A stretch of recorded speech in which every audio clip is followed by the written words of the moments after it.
The radical, fundamental principles of freedom, rational self-interest, and individual rights. This is the Yaron Brook Show. All right, everybody, welcome to Yaron Brook Show on this Friday, May 15th. It's the day of the Nakba. We'll get to that. I hope everybody's doing well and that you're having a good week and ready for the weekend. It's Friday afternoon. It's good. You guys on time. Yes. All right. Let us, what are we going to do? Let us get started. Just to remind you that there will be shows this weekend on Sunday. I will be joined by Nikos for the Yaron and Nikos show, Yaron and Nikos Dialogues. This time we're going to take up another historical, another event in history. This time it will be the 1948 War of Independence, or as the Palestinians call it, the Nakba. So we'll talk about the Middle East. We'll talk about Israel. We'll talk about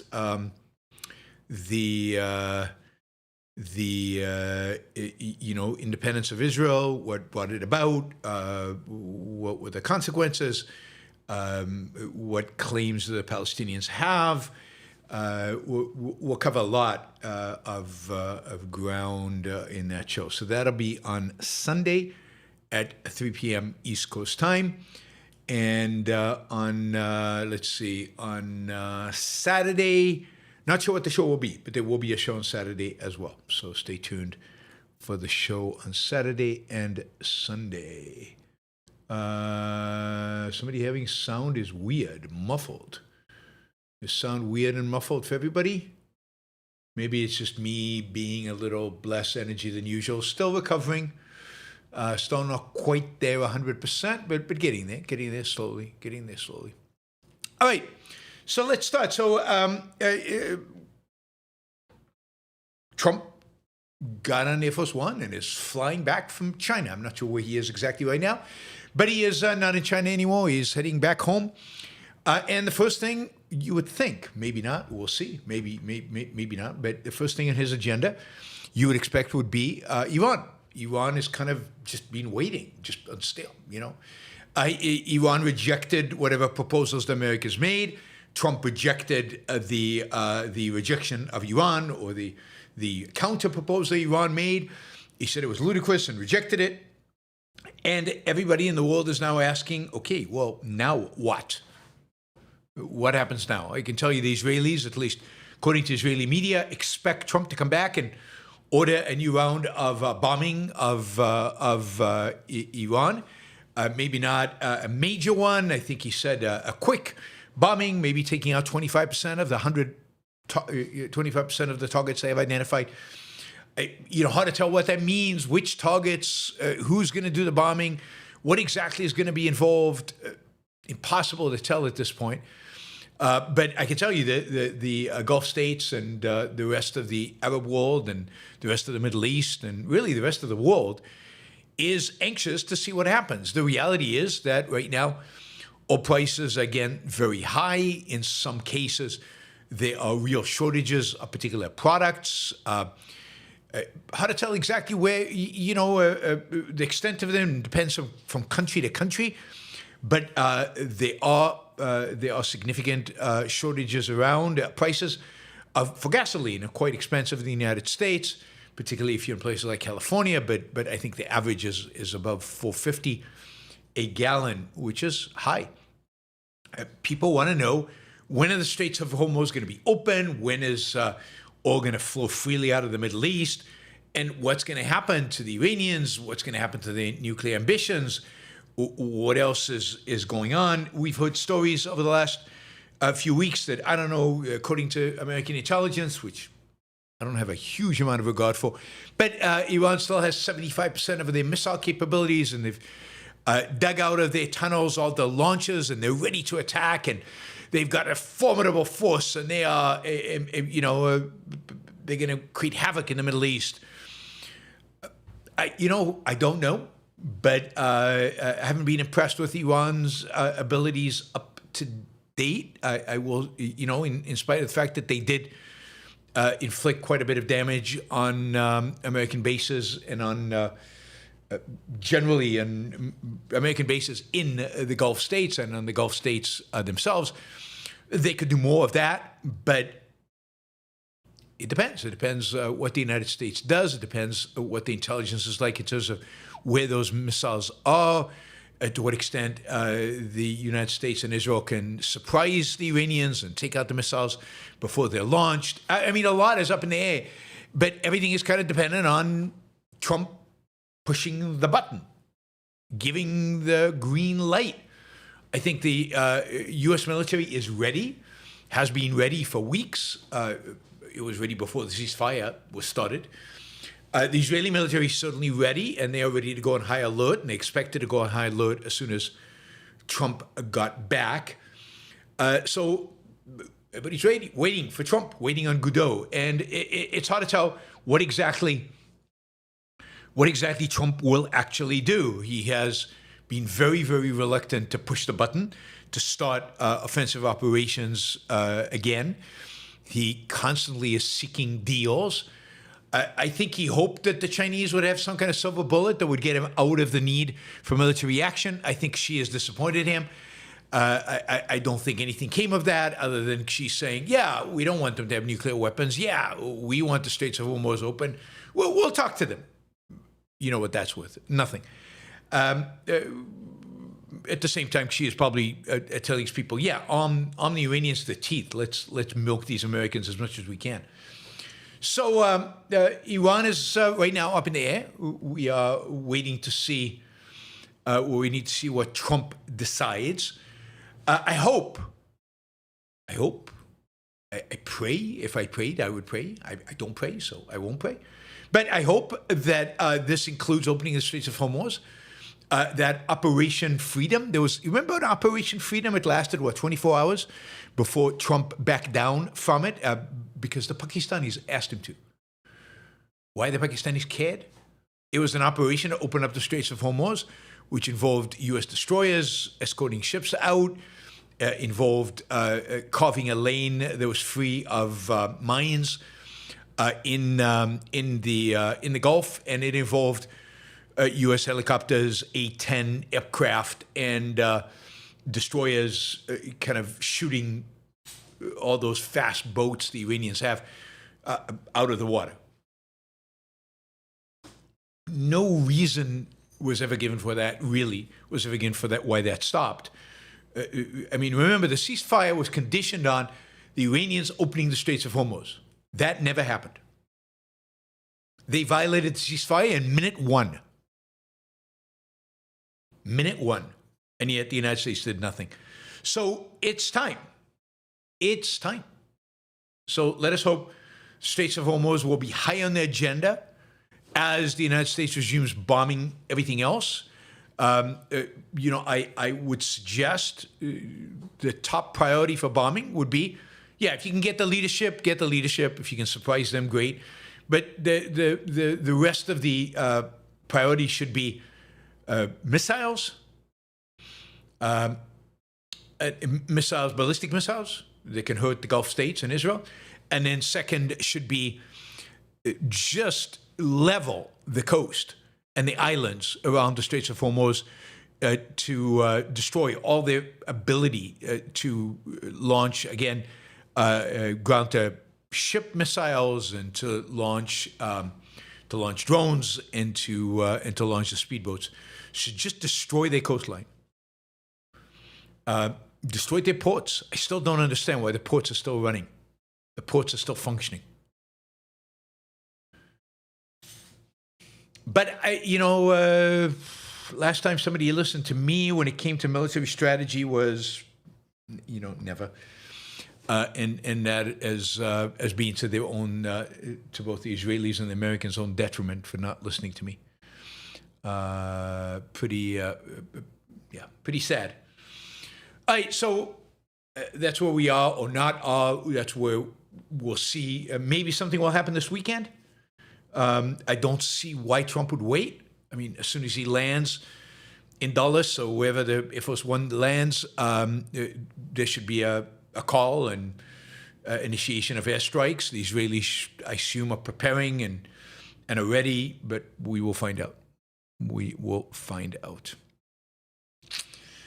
All right, as we said, Trump was in China and spent 2 days there, and did his appropriate groveling and bowing before Xi as he represented the declining power. It was a little entertaining. Let me see. Did I? No, I don't have that. Let me just find this. All right, I need to find this this one quote. 1 second.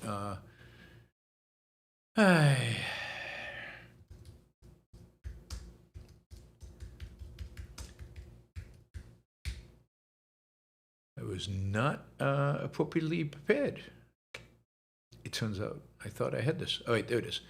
Not that hard to find. All right. So you remember yesterday we talked about the Theo whatever, the Theoclitus trap, Thucydides. Is that right? Thucydides? Somebody tell me how to pronounce this. Thucydides trap.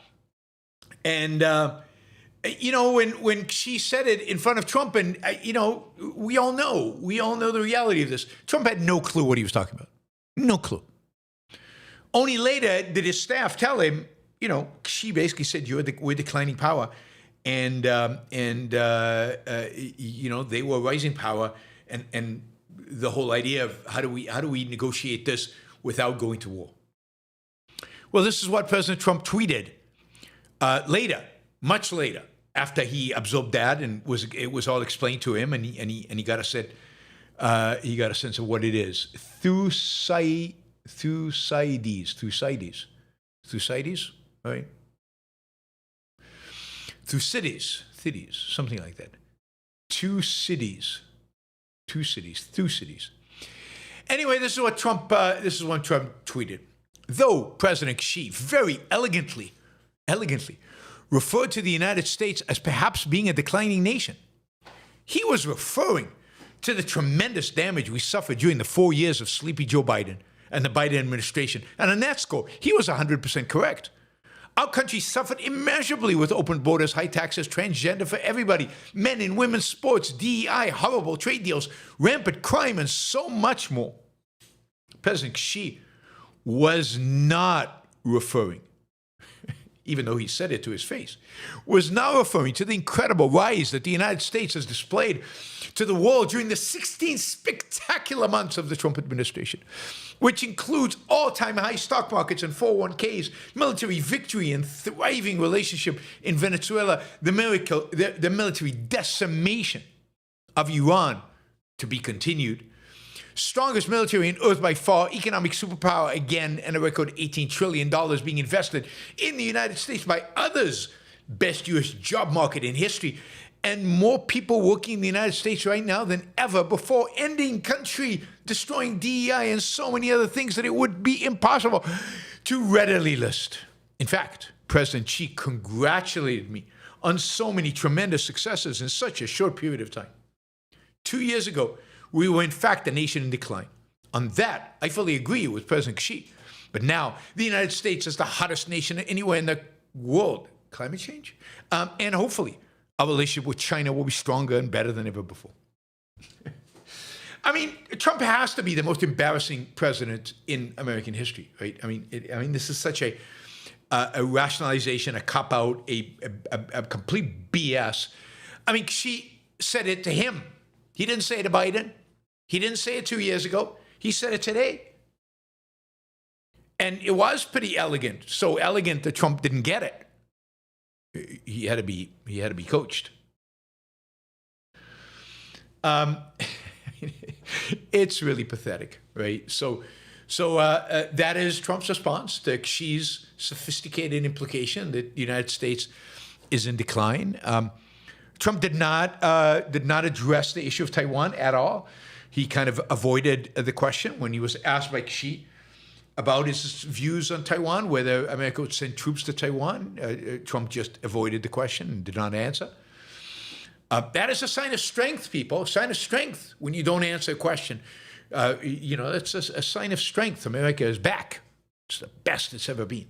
It's amazing. It's just stunning, amazing. Yes, trade deals. No comprehensive trade deal at all. A few minor promises to purchase stuff back and forth. Basically, no real achievement from this meeting, and nothing really. Trump was asked about tariffs. He said, no, not this trip. We'll talk about that in one of the other meetings. Supposedly, they're going to meet 4 times. Xi must be bewildered about what they have to talk about 4 times. Trump did get a tour of the Forbidden Palace. That is the palace where Xi lives and where other heads of the Communist Party, the authoritarian dictatorship. And Trump was blown away by its beauty and grandeur and all of that. And he clearly has a... I think he struggles with a little bit of jealousy. We'll not call it envy, but jealousy and what Xi has done. Now, Xi was generous, and he did hail the results of this meeting with President Donald Trump. And I think from Xi's perspective, it was very clear that he had positioned himself as the top dog. I think China came out of this without giving up anything, without compromising on a single thing. Nothing. I mean, it didn't have to. It didn't have to give up anything. It got a sense again from Trump that they're under that they can do what they want. There's no economic pressure on China to adjust or change. There was no big deal around fentanyl. There was no deal about China not helping the Russians in Ukraine or China not helping the Iranians against the United States. There was just nothing. There was zero. There was zilch. There was absolutely nada achievements in this trip. I mean, not even the pretense of any achievement. I mean, there's words like the Xi made. This visit is a historic landmark visit. Thus far, we have established a bilateral relationship. What else could it be? Could it be trilateral, quad? I mean, it's 2. Bilateral relationship, a constructive, strategic, stable relationship, which constituted a milestone event. That is language for, I didn't say anything. I said 0. We have achieved many cooperative outcomes. Not a single one was named. Most of it was choreographed pageantry, which I think Trump loves, and I think the Chinese love putting on. And again, the Zhongganhai, which is the Forbidden City, or I guess it's complex next to the Forbidden City. If you drive in Beijing, I think I know where this is. If you drive in Beijing, there's on the way to Tiananmen Square, as you're driving towards Tiananmen Square, I think on the left, right? You're driving towards Tiananmen Square. Well, this is coming from where I would come from, I think north. Anyway, driving towards Tiananmen Square. On the left, you saw this wall painted red, high wall painted red that went on for a long, long time. And I asked my host, what is that? And they said that's where the senior Communist Party officials live. And that is Zhongnanhai. That is where Trump visited in Beijing, and it's heavily guarded. The wall again is painted red. It's not far from the Forbidden City. The Forbidden City is the old palace of the emperor. It's impressive. Been to the Forbidden City, I guess. Let's see. Nixon, when he first visited China, met with Mao in Zhongganhai. And George W. Bush visited the wall compound twice in 2002 and 2008. Barack Obama was there in 2014. Oh, so Trump's not that special. Anyway, Xi and Trump walked through this thing, and they talked, and they stopped occasionally to admire the greenery and the trees. Xi spoke about the history, and there was a translator offered to send seeds for the roses that the U.S. president really admired. So I guess the United States got seeds for roses. I wonder if the seeds are bugged. Do you know that, and this is fascinating to me, so the entire entourage, U.S. entourage that came off of Air Force One and came to visit China, including the President of the United States, all left all of their digital devices on the plane. They all had burner phones, like they were in some spy novel. They all got burner phones, regular flip phones, regular cellular phones with no internet connection. And that is what they used when they were on the ground in China. And they did this because they were afraid that whatever they brought into China in terms of electronic devices would be bugged by the Chinese. It would be infected by some, they would be hacked and infected. So they left everything on Air Force One. And then when they went back onto Air Force One to leave, they trashed everything, all the gifts that they got, all the stuff that they were given, maybe even the seeds for the roses, or maybe that's going to be sent later. But all their phones, all their burner phones, everything was trashed because they assumed that everything on it would be bugged. And let me be very clear in terms of my perspective on this. If that is what you need to do because you don't trust the country you are visiting, you shouldn't be visiting it. You shouldn't be visiting it. If you can't, as President of the United States, if you cannot take the phone into the country because you're afraid, given all the security your phone has, you're afraid they're going to bug it, then you shouldn't be there. No reason for an American president to go visit China. None. Zero. Zilch. Nada. Anyway, I'm sure what they did made sense, given the risk, the national security risk. But if this is what they're doing to you, then they're not deserving of a visit. If this is what they suspect that they will do to you, they're not deserving of a visit. You don't have to visit them to maintain a friendly relations in terms of trade. All you have to do is lower tariffs to zero and trade. I mean, look, why did Trump visit Xi? It's an ego thing. It has nothing to do with the relationship. I guess he believes that he established some kind of personal relationship with Xi, and because of that personal relationship, Xi would never do anything to harm him. I mean, he saved Taiwan by having a personal relation with Xi. Bullshit, I think is the right term to call it. So, no, I mean, somebody says, I think Trump would go to hell if it means negotiations. No, I don't think that's true. There was no negotiations here. It was, he went to see somebody he admired. He went to see because it was cool, because she's cool, because authoritarianism and dictatorships are cool, because power is cool. There was no negotiations. And there's almost never any negotiations at that level. Almost all negotiations are done in advance by all kinds of teams. But here there was none of that even. Indeed, the Chinese were complaining, this is months ago, when the Trump was supposed to arrive and there was no agenda.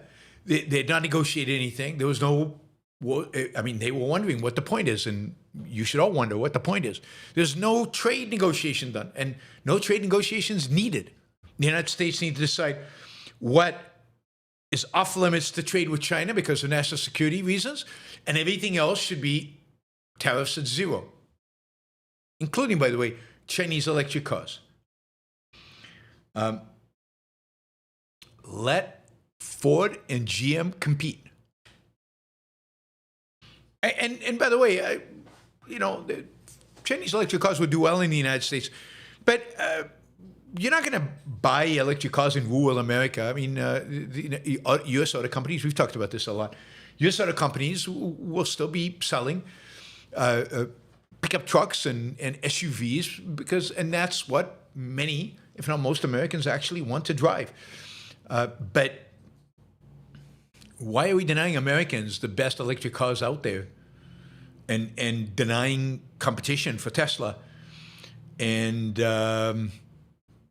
not providing Americans with a choice? Let Americans decide what they want to drive. Yeah, I mean, why else would you go to China other than for the spectacle? Most senior political leaders at the presidential level meetings are for the spectacle.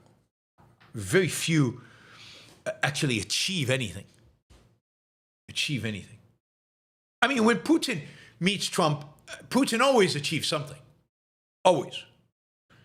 But that's because Putin dominates Trump.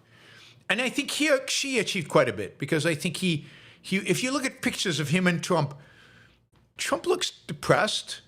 He looks, he doesn't look good. Xi looks much better, healthier, and just looks better. I don't know who's older. I think they're both about the same age. Maybe Xi's a little older. So they don't, Trump does not come across as strong, robust, representing America in a position of control and power and equal to Xi. Anyway, it cheapens the U.S. It cheapens all of us. It cheapens the values that they make this country great by U.S. presidents going over there. The fact that Nixon went to meet with Mao with tens of millions of people's blood on his hands is an absolute unmitigated disgrace. And the fact that president after president after president have gone to China and meet. I mean, there was a period in which maybe you were meeting with a China that was changing. It was going on a new course. That was heading towards more freedom. It certainly is not the case today. Trump is meeting with an authoritarian who is very bad for the world and very bad for the United States and ultimately very bad for China.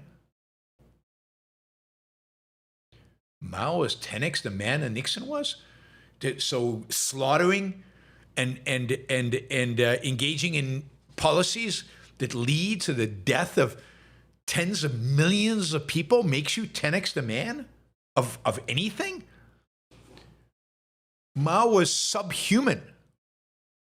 There's nothing manly about Mao. There's nothing manly about murderers. There's nothing manly about about authoritarian thugs who destroy their country. I'm just responding to Tommy in the chat, who thinks Mao was manly. That's not manly. That's not manly. That's, that's animalistic. It's beneath man. It is barbaric. Stalin, Mao, Hitler, they're not manly. They're despicable little creatures that never really attained a life above and beyond that of a beast, of an animal. I wouldn't put them in the same category as a president of the United States ever, even ones I despise, like Nixon. People are subhuman. China right now is, it is dominating manufacturing in the world, and people all over the world are incredibly panicking. I mean, electric vehicles is a good example. They dominate the electric vehicle space, and they're causing panic all over Europe, and I think in the United States, because auto companies in the United States and in Europe cannot compete.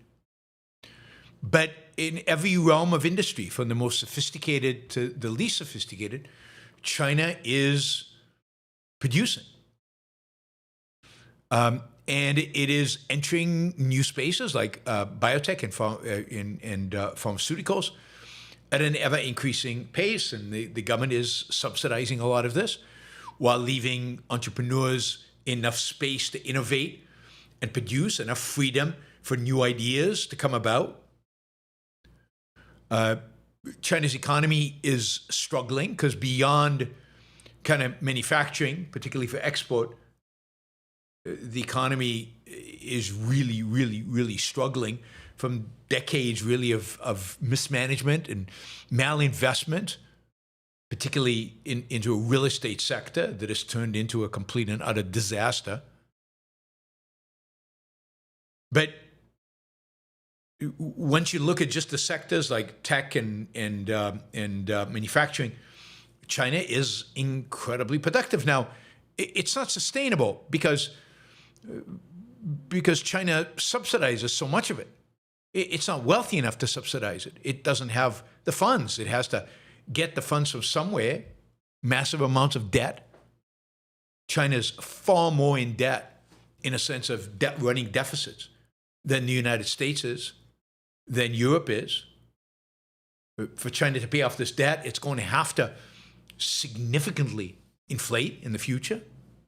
This is why the yuan is not a threat to the dollar. This is why the world will not converge to the yuan. Nobody trusts that currency. But in the short to medium term, China is, dominating so many industries. Put aside the national security issue, that many people in various economies around the world are panicking.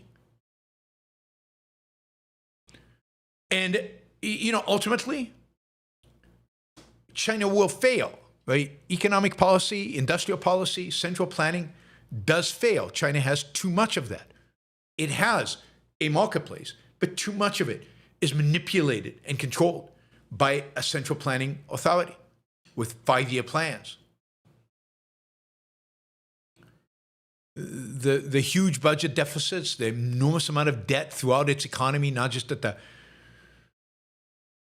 federal level. Is it federal at the national level, but at the state level, at the city level, at the personal level, huge amounts of debt, much more than even the United States. At some point, the risk of inflating that or defaulting on it, seeing massive defaults throughout the economy. But it also has an unbelievably aging demographic. And birth rates, I think, below 1, way below replacement. And where its population is going to start, is started already shrinking, but that shrinkage is going to accelerate. Fewer and fewer people in productive ages, and no meaningful in-migration. The Chinese economy is in trouble given the way it's being manipulated. It has no flexibility to adjust to an aging population. It has no way to reconfigure itself. At some point, the Chinese industrial policy that right now scares the world is going to implode. Central planning does not work. It's just a question of when. And it could take a long time. And in the meantime, a lot of people around the world are worried. The solution is not to emulate China. The solution is not to embrace their methods. The solution actually is quite the opposite. We should benefit from their subsidies. We should suck them dry. They want to subsidize consumer goods or any kind of goods for Americans, do it.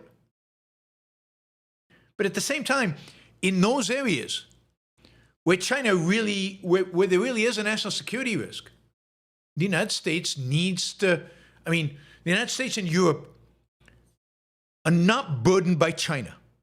They're burdened by their own regulations and taxation. You want to compete? It's easy.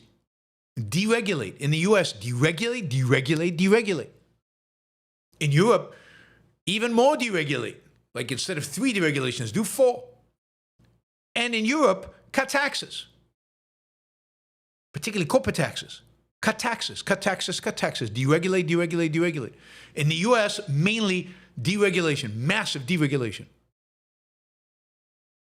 And here in particular, we've talked about this many times before. Environmental regulations so we can mine. Environmental regulations so we can build refining capacity for the rare earth materials. We have everything we need in order to compete with the Chinese. We just need the freedom to access it and to produce it. What places the United States as a competitive disadvantage to China are not Chinese subsidies. What makes America not competitive with China is our massive regulations on labor, but primarily environmental type regulations and business type regulations. Deregulate, deregulate, deregulate at scale. But that's not on anybody's agenda, sadly. I mean, somewhat in the environmental space and the energy space in the US, maybe a little bit even in mining, but beyond that, almost nothing is happening, sadly. All right. Oh, wow. Let me remind you to ask questions. Ask questions. That way you get to shape the shape of the show, because I answer what I talk about, what you want me to talk about, which are the questions. Right now, like Michael is single-handedly almost all of the questions of Michael's. Remo has a question, but that's it for the over $20 questions are all Michael other than Remo. Where are you guys? And Michael says half of the questions under $20.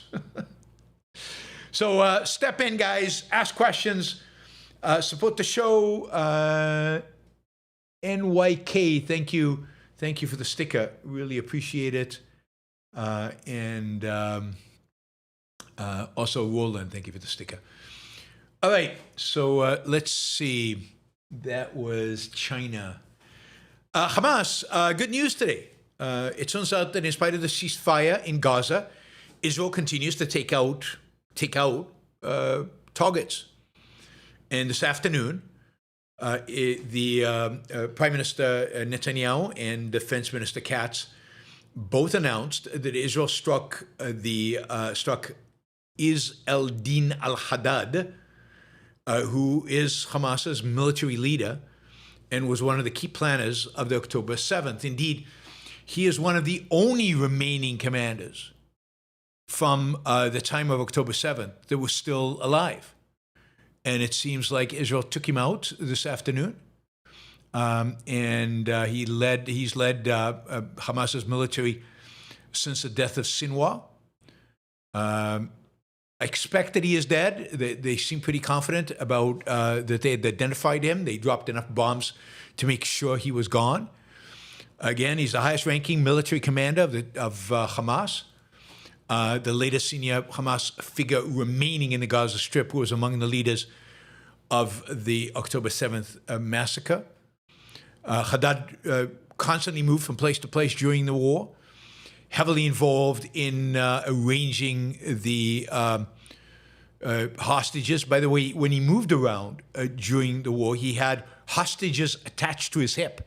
He constantly moved around with hostages, knowing that the Israelis wouldn't bomb him out of fear of harming the hostages. So he moved from tunnel to tunnel with hostages to make sure they were with him at all times. He was surrounded by, including Nahal Oz, the lookouts, the IDF female soldiers who had been captured. He was with them constantly, again. Under his command, hostages were murdered, starved, sexually abused. And he is now, thankfully, I mean, I hope so, unless they miss somehow, he is gone.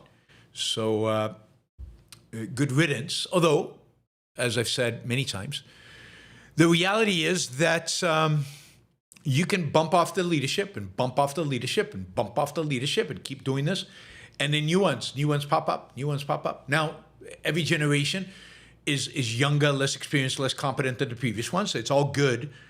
But that is not how you win. That does not achieve victory. That is how you delay. That is how you postpone. That is how you slow down the enemy. That is how you weaken the enemy. It's not how you beat the enemy. It's not how you achieve victory. To achieve victory, Israel has to retake the Gaza Strip, the entire Gaza Strip, not a percentage of it. They have to reoccupy it, and they have to basically hunt Hamas down, destroy it, every element of it. Kill as many people as needed in order for Hamas never to rise up again. The West will call it genocide, a second one, I guess. But that is the price you have to pay. You have to pay prices, hatred of the West, but you have to beat Hamas. You have to destroy them. You have to eliminate them. And again, to do that, Israel has to retake the Gaza Strip. The good news is that whereas, you remember the yellow line was the line separating the area that Israel in Gaza, that Israel controlled, and the area Hamas controlled, and it was set by the United States. That was the ceasefire line. Israel keeps sneaking in and taking more territory. So I think when the yellow line was set, it was like 52% or something of Gaza. And I think they're up now to 65%. So they keep moving the yellow line further in. So Israel has a majority, it controls a majority of the Gaza Strip right now. And it's slowly moving in. Ultimately, it will have to take 100%. As I said at the time of the ceasefire, no military force in the world will actually commit troops to going in and disarming Hamas. The Gulf states are not going to do it. The Turks would love to have their troops in Gaza, but not to dismantle Hamas, but to support them and to arm them and to help them and to help them attack Israel. Only Israel. And the United States could do it if they were willing, but why? I mean, I would be against deploying American troops on the ground in Gaza. I think that would be horrible. Israel needs to do it. Israel can do it. Israel just needs the green light from Trump to actually do it. We will see.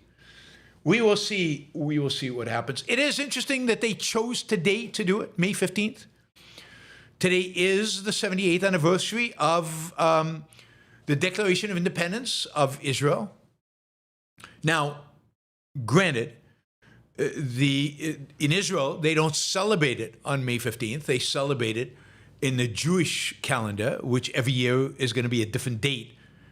In the true calendar of the sun, they still use the moon calendar of ancient times. So this year, the Independence Day was in April some point.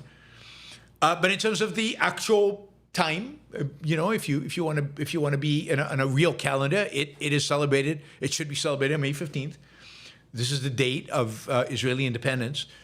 It is also the date that the Palestinians celebrate as the Nakba, the catastrophe, which again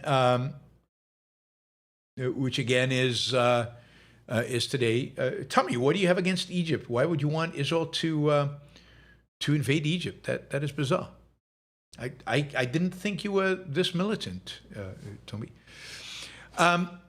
Anyway, this is the catastrophe during which 750,000 Palestinians were, according to the Nakba, expelled.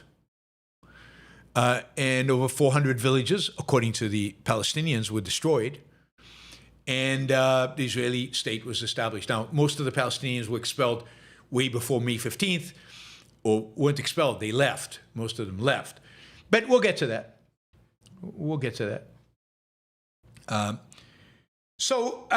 to talk about the Nakba today, but this is a good opportunity to remind you that Nikos will be with me on Sunday, 3 p.m. East Coast time. Nikos and I will be talking about the 1948 War of Independence, Israeli War of Independence. We'll be talking about what it constituted, what happened, why it happened, why Was May the date of Israeli independence? What necessitated that? Why did the Palestinians consider that day a day of catastrophe, of a Nakba? What are the actual origin of that catastrophe? Who caused the catastrophe? What is the catastrophe? We'll get into all of that. This will be with Nikos. I think most of you enjoyed Nikos's last Sunday when we talked about Stalin and Hitler. This time we'll talk about Ben Gurion and maybe the Mufti of Jerusalem. We'll see. If we get into the Mufti of Jerusalem, I assume we will. Anyway, we'll talk about 1948 in the history of Israel, the beginning of Israel. So join us for that. I think you won't get a better historical analysis of what happened in 48 than you will on Sunday with Nikos and me. So join us there. All right. I don't know about you guys, but I'm looking forward to Christopher Nolan's movie coming out this summer of Odysseus. Not because I think that Christopher Nolan's movie of Odysseus is going to be particularly, necessarily loyal to the actual story or mean anything at the end of the day, because Christopher Nolan's movies rarely mean anything, but they're spectacles. He knows how to put on a spectacle. He knows how to create a grand scene and to use both really good acting and great cinematography, and he has a good sense of drama. And I think it'll be a spectacle. It'll be a fun movie to go to the theater to watch rather than at home, because it'll be grand scale, big story. And of course, the thing about Odysseus, as compared to, let's say, the Battle of Troy itself, is Odysseus is not primarily an action movie. It really is a movie about one human being, about his adventures. But a lot of those adventures are adventures of the soul, adventures requiring determination and requiring a strength of spirit and standing up to various challenges along his journey. So I'm looking forward. God, what's his name? The actor who's going to play Odysseus. God, the name just slipped my mind. I had it a second ago. But yes, this should be a grand spectacle. However, it has already been announced that Odysseus is a complete sellout movie, sellout to DEI. Elon Musk today posted that Christopher Nolan desecrated the Odyssey. Now, you'd think, okay, desecrated the Odyssey. God, what are the plot twists? Does Odysseus die in it, or does his wife actually sleep with the guy, with all the suitors? What exactly happens that this is a desecration? What caused, in Elon Musk's mind and in many other people's minds, what caused the desecration of Odysseus? Is the theme different? Now, I'm not sure what the theme of Odysseus is in the original Homer. And I would understand if people were really, really upset if the theme had been desecrated. But that is not what Elon Musk is upset at. Indeed, Twitter is ablaze with people flipping out over the casting in Odysseus, not over the story, not over loyalty to the magnificent poem, loyalty to the spirit of it. No, that would be horrific. Nobody cares. Not that would be horrific. Nobody cares about the actual story. Nobody cares about whether he's loyal to the theme, to the poem. Yeah, the poem is called The Odyssey. The Odyssey, not Odysseus. The Odyssey. So nobody seems to care about the Odyssey. The story of the Odyssey. Elon Musk certainly doesn't seem to care about the story of the Odyssey. What does he care about? He cares about the fact that Helen of Troy has been cast by a black woman, a beautiful black woman. I mean, Ellen of Troy was supposed to be the most beautiful woman in the world that could launch 1,000 ships. That is an essential part of the poem. More important for,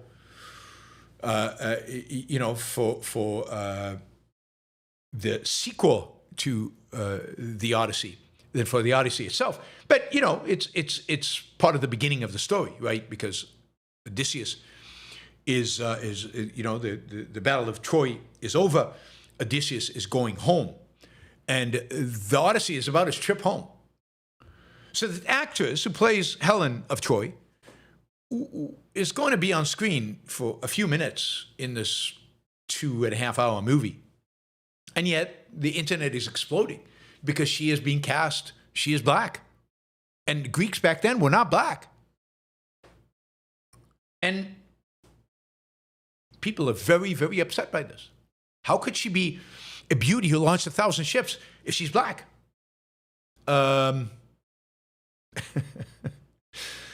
Seems a little racist to me. So yes, this is what everybody's upset about. Not the aesthetic integrity, not the how good the movie's going to be. I think the movie will be spectacular and shallow. Oppenheimer. What was the theme of Oppenheimer? What was the point of Oppenheimer? What was he trying to say?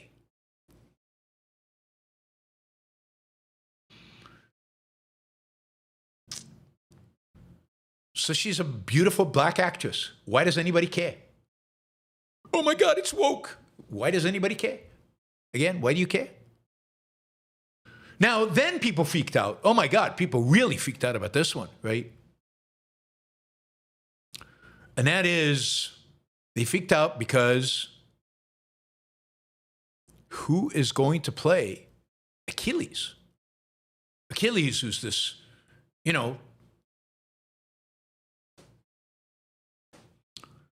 a powerful warrior ever.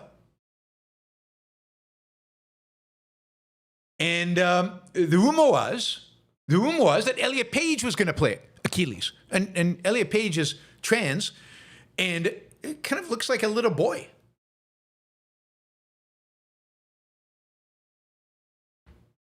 Like a little boy.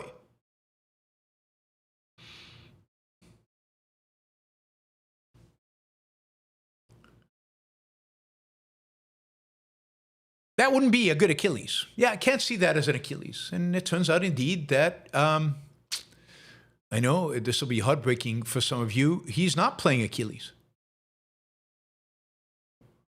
I'm just trying to find the role that he's playing. Yeah, Elliot Page. He's not going to be Achilles. So relax, people. Relax, people. He's going to be playing the youngest member of Odysseus' crew that is the first casualty on the trip back home. And in that sense, Elliot Page might be completely appropriate. He looks super young. He looks like a young member of a crew, of Odysseus' crew, not Achilles' crew. Yeah, I mean, if Elliot Page was Achilles, that would be weird. But instead of jumping to that conclusion, as everybody does, because somebody mentioned it, in a tweet, people flipped out and went crazy. Well, maybe investigate before you go crazy. Maybe figure out what's really going on. Nobody actually knows who's who yet. All the characters. Now, Matt Damon is Odysseus, and is that the best choice for Odysseus? Is Matt Damon the most Odysseus? I mean, let's judge it by his acting, by the actual presentation. I don't know.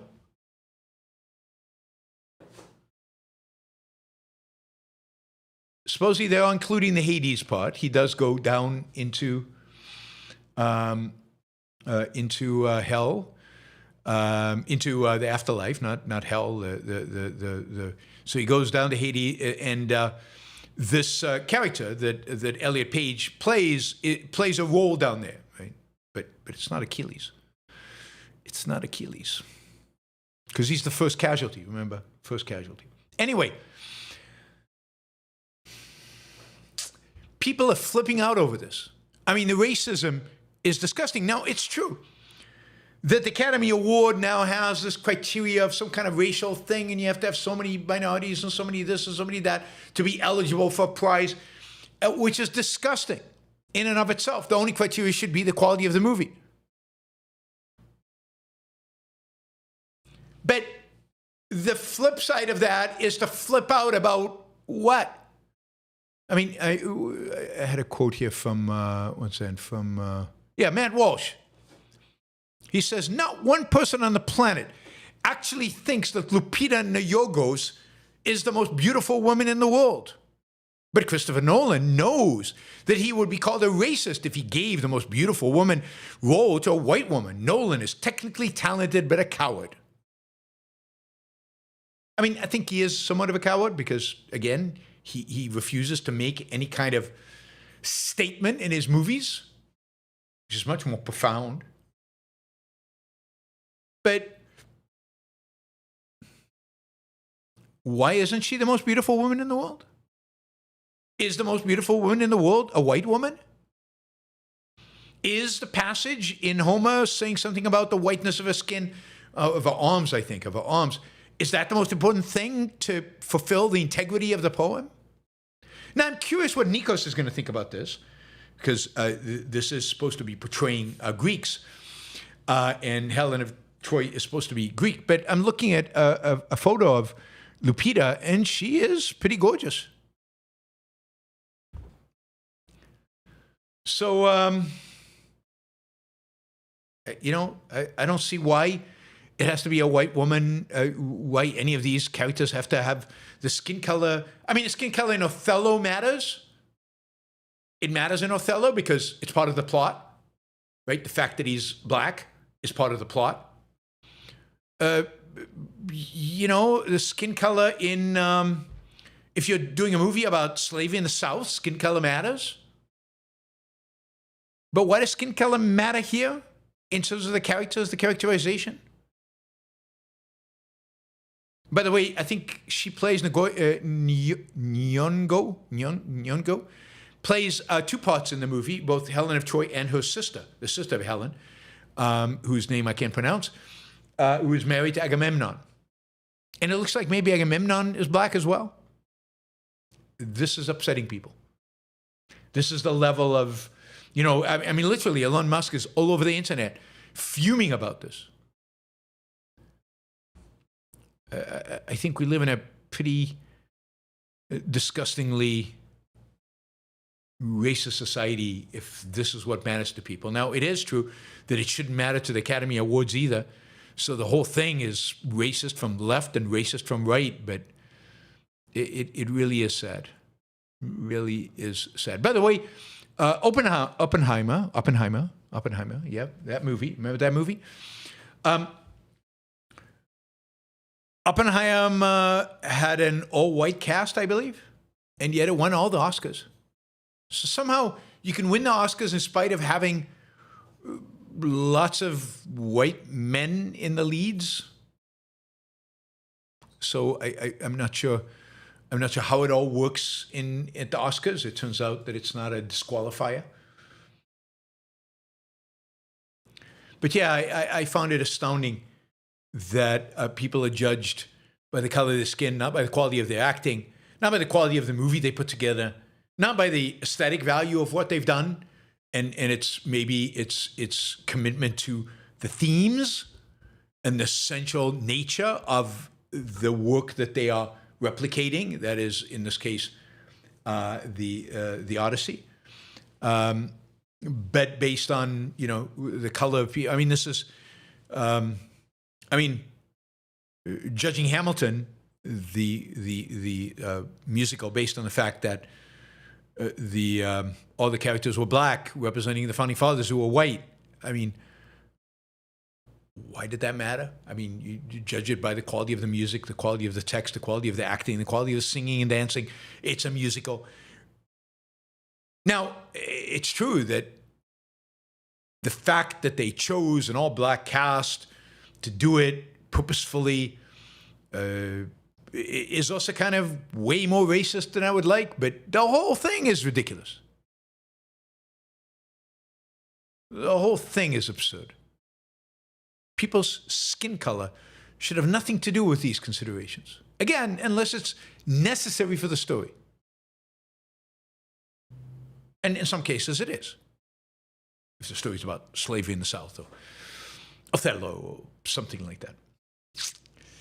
All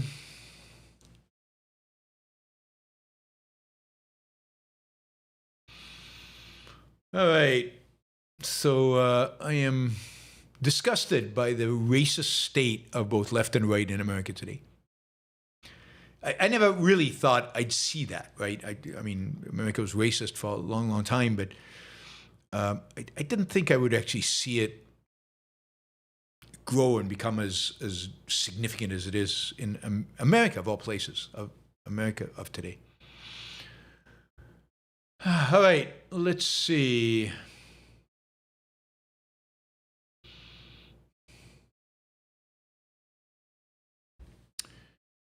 Yes, UK, and Sweden. I want to talk about UK, Sweden, and maybe Europe more generally.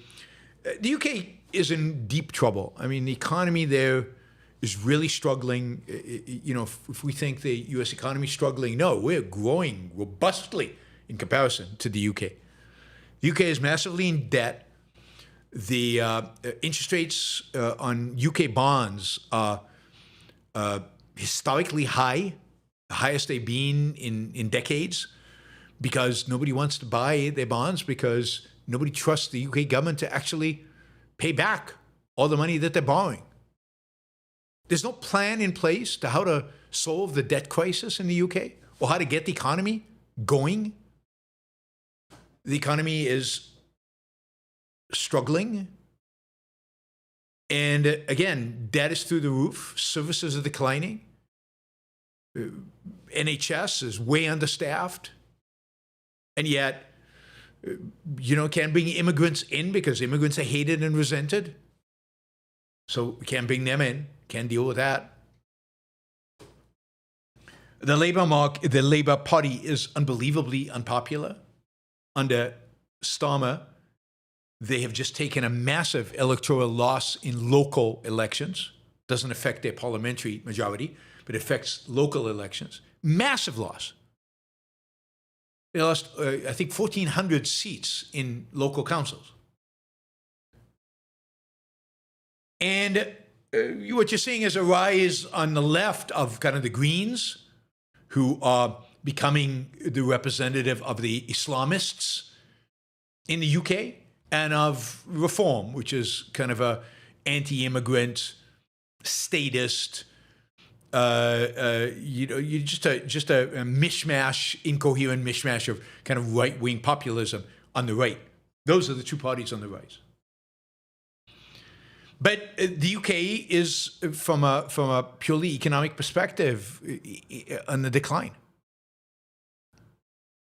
Right? The 30-year bond in the UK is above 5.8% as of May 12th. Haven't seen that level since 1998. Investors, worried that as bad as Starmer is, he is going to be replaced. There's a leadership challenge now for him, and it looks like he will lose the premiership given the loss in the local elections. But the bond market's afraid that his replacement will be even more left-wing than he is. There is no sense that anybody is interested or capable of actual reduction in government spending, of actual fiscal responsibility. So spending's out of control. All they can do is try to raise taxes, but raising taxes has not generated the kind of revenue they would have expected, primarily because people leave the country if you raise taxes on them enough. So the government has to borrow in order to fund its services. Can't raise taxes enough to fund its services. And the more it borrows, the higher interest rates go. The higher interest rates goes, this is the case in the United States as well, the more it has to pay interest on the bonds that they on the loans that they've taken. And the interest starts eating up your entire budget.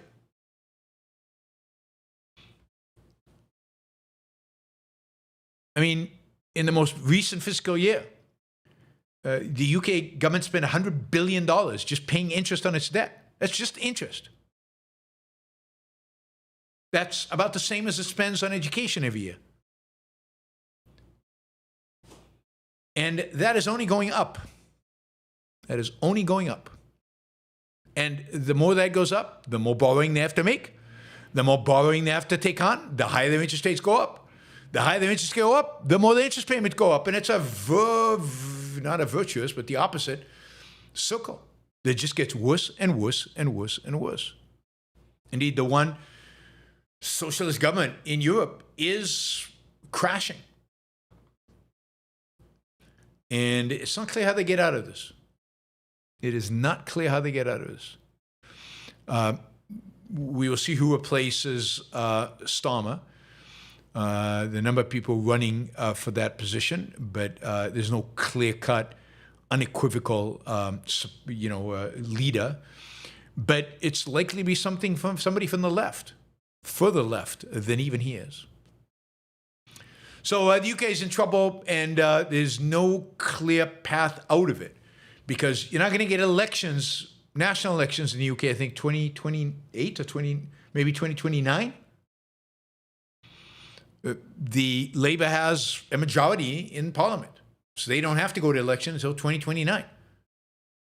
And in the meantime, things are only going to get worse and worse and worse and worse. So, yeah, I mean, the leading candidate right now is what they call a soft left candidate. A soft left. Which means, they want to increase taxes on high owners, increase taxes on wealth and property, which means more high owners will leave the UK, and they want to cut the basic rate of income tax for everybody else. And they want to spend more.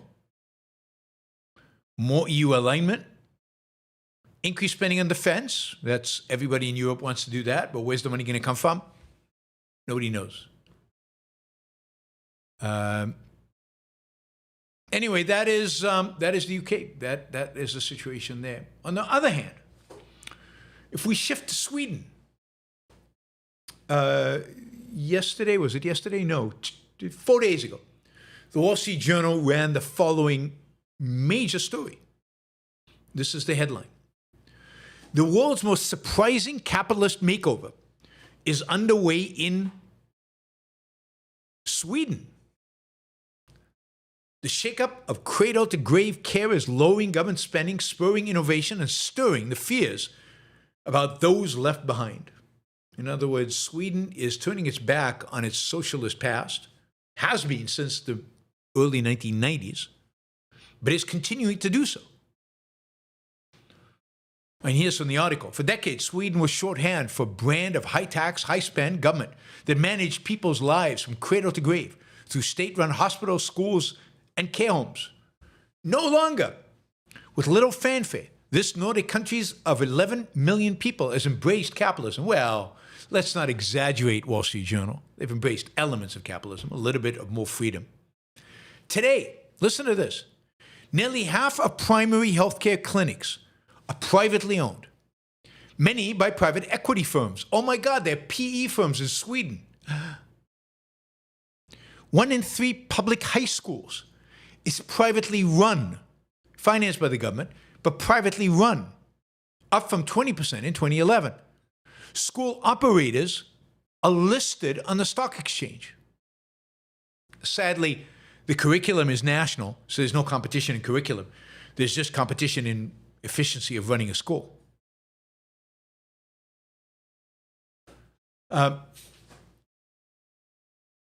This has allowed Sweden to do what few industrialized countries have managed in recent years: shrink the size of the state.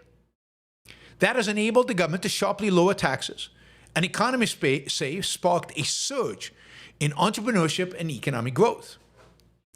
Its total public social spending bill, which includes healthcare, education, and all welfare payments, has fallen to 24% of gross domestic product.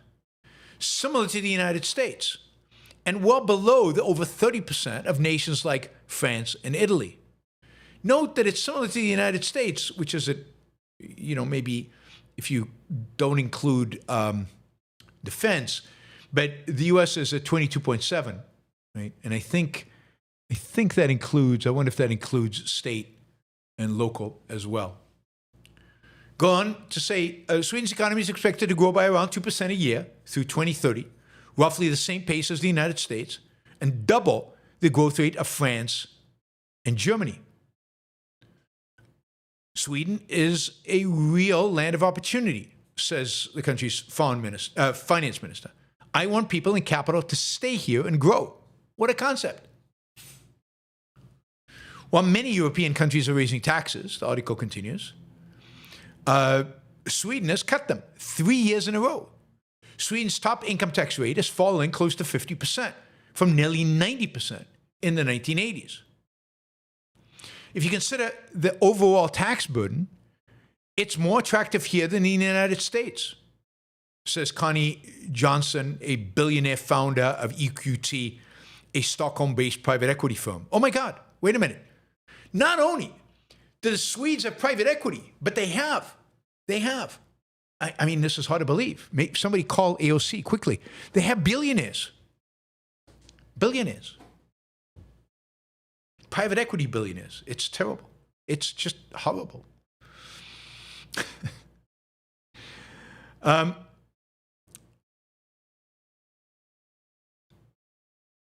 Let's see. Here's the article again, and this is spot on, right? Which is unusual for an article in any newspaper. Sweden didn't always have a big public sector. The country climbed from being one of the poorest to the third richest country in Europe over 100 years through 1970 without high levels of taxation, with a very small minimal government. Sweden is one of the great successes of late 19th century, early 20th century capitalism. It was one of the freest countries in the world in the late 19th century, early 20th century. And it went from one of the poorest countries in the world to a third richest. But starting in the 1960s, the article continues, the center-left Socialist Democratic Party, which dominated the country's post-war politics, sharply raised taxes and spending, ultimately taking the government spending as high as 70% of GDP, 7-0, by the 1990s. The changes triggered a long period of weak growth, stagnant after-tax income, and ballooning budget deficits, and debt that culminated in a banking crisis in the early 1990s. Hey, UK, are you listening? Under pressure from investors, the government instituted sweeping economic reforms over the next 2 decades. They included cuts to unemployment benefits and housing subsidies. Cuts to unemployment benefits. Can you imagine? Cuts to housing subsidies and the privatization of public services, as well as tax cuts and reform of pension systems. Oh my God, I thought you can't reform pension systems. Can't touch Social Security, right? That's what we're told by everybody. Strict limits were imposed on government debt. Sweden's debt to GDP is a meager 36% compared to 129% for the United States. In the mid-2000s, the government eliminated wealth and inheritance taxes. We still have inheritance taxes in the U.S. Sweden pays very little debt as a percentage of GDP. 0.7% of interest paid is the proportion of GDP. The United States, 4%. The result of all this is wealthy entrepreneurs who had fled Sweden's high taxes have been returning. And today, international polling suggests Swedes are far more open to wealth than the French, German, Spanish, or Italians. Culture's changed. And more positive about the market economy than any European country except Poland. Sweden's Rolls Royces, which there was only one in 1970, is now over 800 Rolls Royces in Sweden. Right? And Rolls Royce actually has a showroom in Stockholm. As the state retreated, the private sector expanded. A study published in April by the Stockholm School of Economics found that Sweden removed inheritance and gift taxes in 2005. Private firms with potential family successors grew faster, invested more, and paid higher corporate taxes than firms without natural heirs. So you take away inheritance taxes, people work harder to leave a bigger inheritance. Sweden today has more billionaires, I think, than the United States per capita. It had 500 initial public offerings over the 10 years through 2024, more than Germany, France, and Netherlands and Spain combined. So the healthcare system, particularly the private hospitals, are doing better than the rest of Europe. Yeah, I mean, if you want a positive story out there in the world. Now, not to say that Sweden is capitalist, it's not. It's a mixed economy with a lot of state involvement, and it's still, in some ways a little better than the US, in some ways a little worse than the United States. But it's still not great. But yeah, I mean, Sweden is doing well. Now, people say, but the immigrants and the crime, if you look at the last couple of years, last few years of crime and shootings and stuff in Sweden, it's all down. They've got tougher on immigrants. They've got tougher on policing. They are, and they got tough on the gangs, and they are dealing with the crime issue. But they privatized. They have shrunk the size of government. And yeah, we're going to see, right? So the left in Sweden, not very popular. Not very popular. It's really a success story. It's not Switzerland or Singapore, but it's pretty good for Scandinavia. And particularly given the image, given Bernie Sanders, given AOC's view of Scandinavia, Sweden is much closer to the United States than it is to any vision AOC or Bernie Sanders has for the world. So Sweden's moving in the right direction, UK in the wrong direction. Sweden's been moving in the right direction for 30 years now. 30 years. Which is pretty impressive. Okay, here's another aspect of European politics. Ooh, it's late already. All right, we're going to keep going. Hopefully you guys will reward me for keeping going. So don't forget to ask questions and use stickers to support the show. Not a lot of stickers lately, but jump in with stickers and show your support so we can keep going.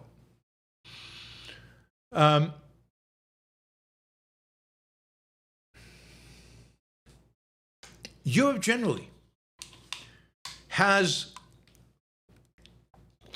you have to say, abandoned the left, which is shocking and surprising. You wouldn't think that. I mean, we think of Europe as the bastion of the left. So here's the thing. At the year 2000, over 2/3 of citizens in the European Union lived in countries run by leaders from the center-left. 2/3. And the continent's future looked red. Red, not in the sense of Republican red, red in the sense of socialist.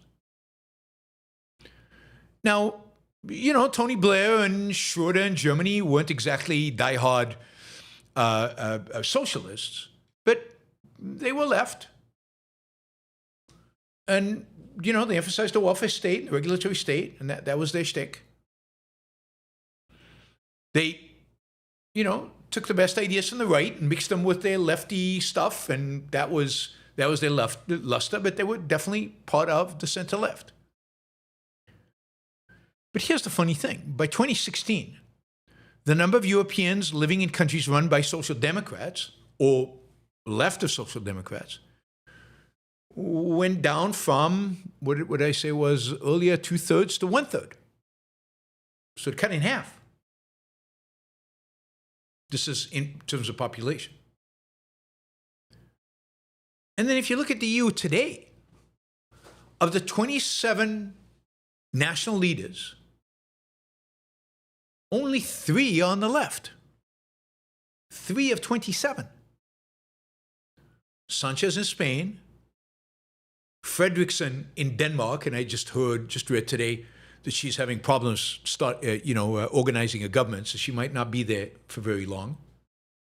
And some guy named Abala in tiny Malta. That's it. 1/10 of European population is ruled by the left. And by the way, the only reason the left in the UK is running things is not because they're popular. They weren't popular even when they won the election. It's because people were so disgusted, so upset, so pissed off by the Conservatives that they let Labour win. Not because they loved Labour. The UK is not a leftist country. In other words, socialism and the left more broadly are deeply unpopular in Europe. There's a whole story on this in The Economist today. Socialism is being left behind in Europe. It's fascinating. The right is on the rise. And of course, you're likely to see the far right win in France. Germany is definitely tilting rightward and far right in many regards. Hungary, you remember Orban was defeated, but he wasn't defeated by a leftist. He wasn't defeated by a center-leftist. He wasn't defeated by a centrist.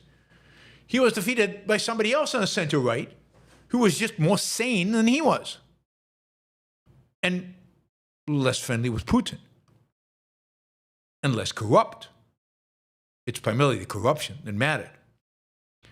So, as I predicted for a long time, the left, at least in Europe for now, is bankrupt. I think the left in the United States is bankrupt. The only thing keeping the left going in the US, the only thing that keeps re-energizing, and it's like what is it like when you animate a dead body?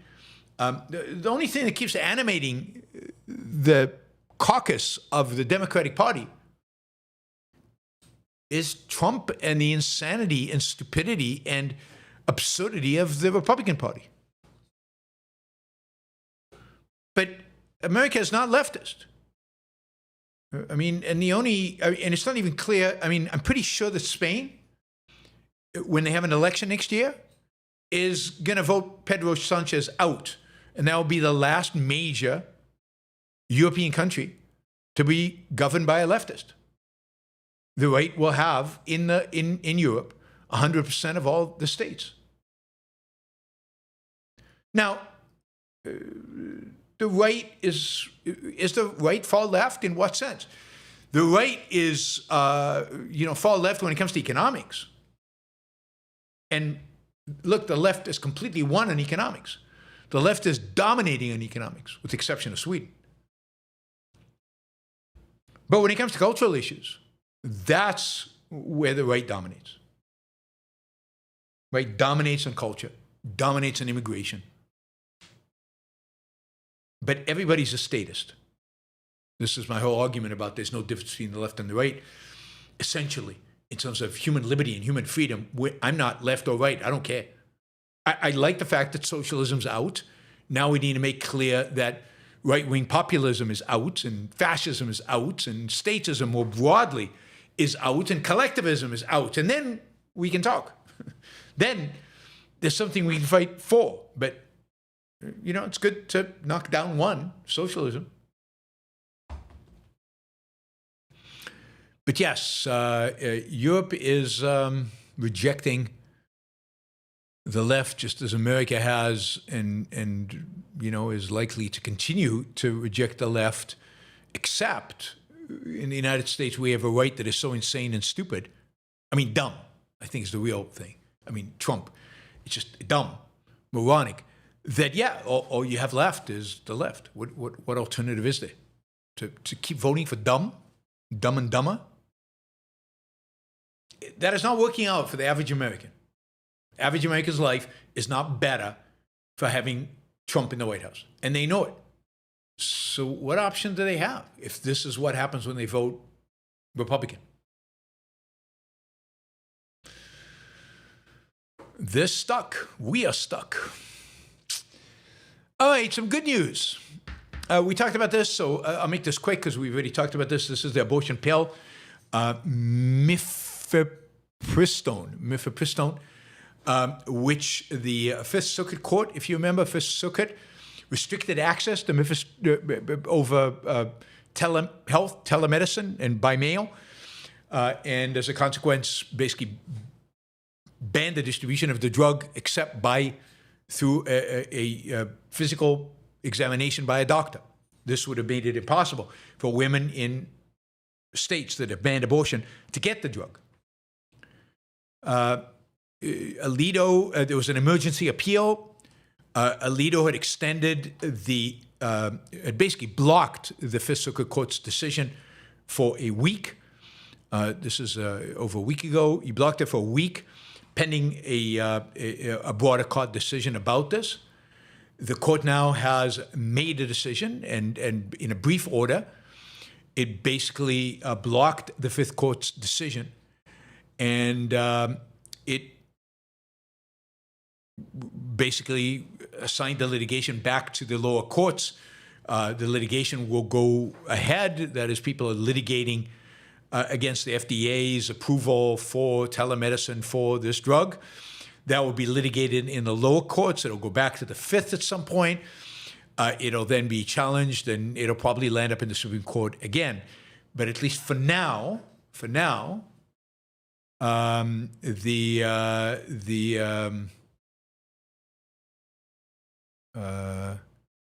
it is approved that it continues to be used. We had two judges dissent, which is not surprising. Clarence Thomas and Alito. Alito called the majority's order remarkable and complaining it was unreasoned. Yeah, they never write any kind of reasoned argument for these kind of emergency quick decisions. They wait until it comes properly to the court. But it just doesn't make any sense. I mean, it just shows how, the Fifth Circuit's court decision made zero sense. The FDA has approved this for distribution. Why is the court challenging the FDA? By what standard? Let this go through the court system.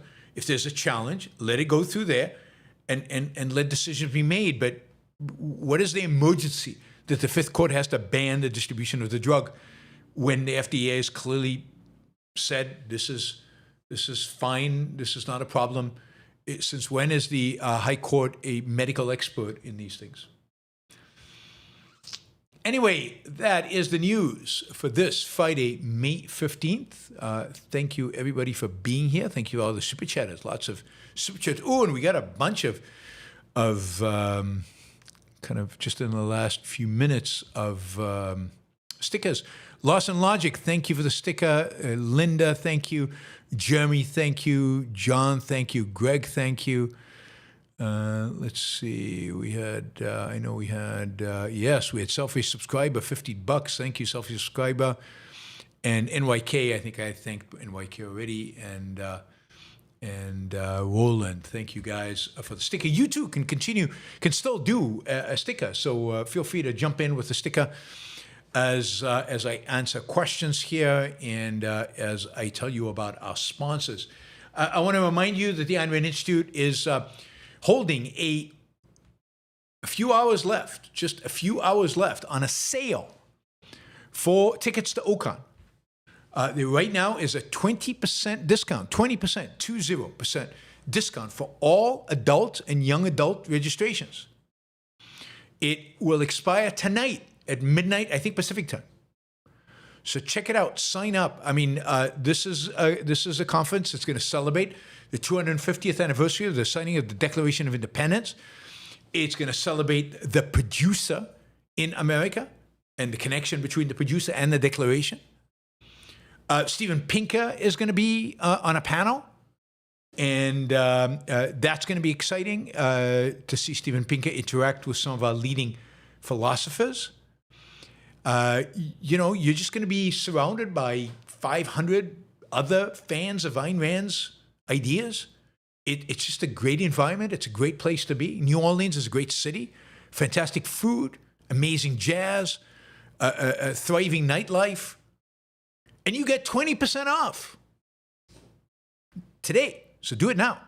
Do it now, or right at the end of the show, or right now. That's fine. You can take a break.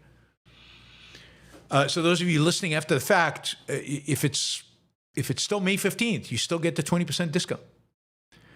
Einrand.org/YBS. Einrand.org/YBS. Also, if you are under the age of 35, if you are 35 and under, you can get a scholarship. 35 and under, and you can get a scholarship.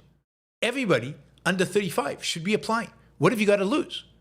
And you can attend OCON pretty much for free. So check out the scholarship applications also at einrand.org/YBS. Einrand.org/YBS. All the information is there. Click on the OCON tag and find out more about this. But yes, you all need to be attending this. All right, Hendershot Wealth, hendershotwealth.com/YBS, Hendershot Wealth. Hendershot is a wealth management company that also that provides a product that really gets to cut dramatically your capital gains liability. So if you have large capital gains, we're talking about hundreds of thousands or millions of dollars of capital gains, and a huge tax liability as a consequence, you can pretty much get rid of it. Check out their products. You can check out my interview with Robert Hendershot with 2 T's, Hendershot with 2 T's, on my playlists, sponsors, and it's right there. Robert is always a great interviewee, so check out that interview. That is on all of that is on YouTube. Also, Michael Williams. Michael Williams has the website defendersofcapitalism.com, defendersofcapitalism.com. Check it out. I worked with Michael on Defenders of Capitalism, and we intend to work. I talked to him today. We intend to work more on the program.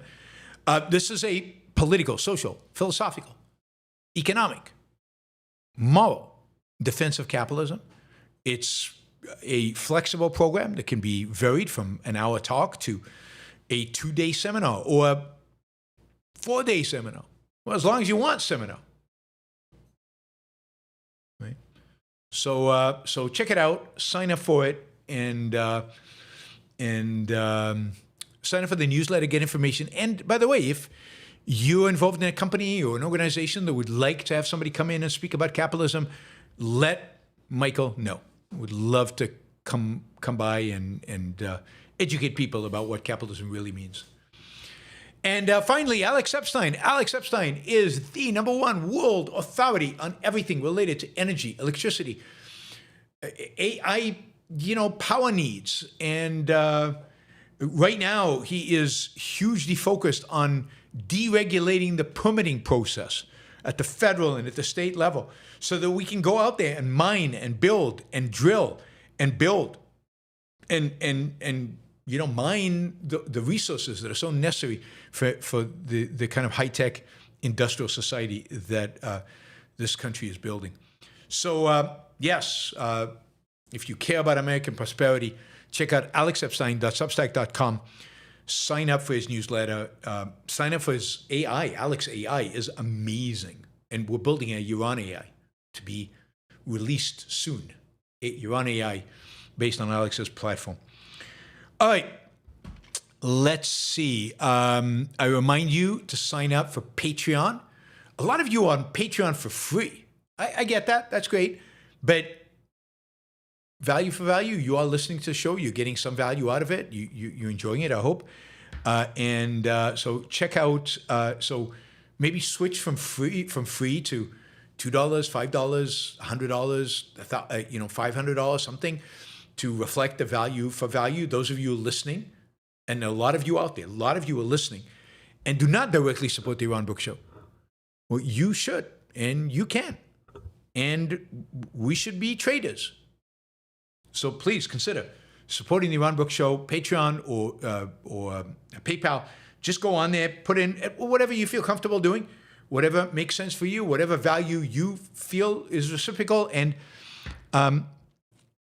giving you a budget. So you get to decide. Thank you in advance for becoming a monthly supporter of the Yaron Brook Show. Incredibly valuable.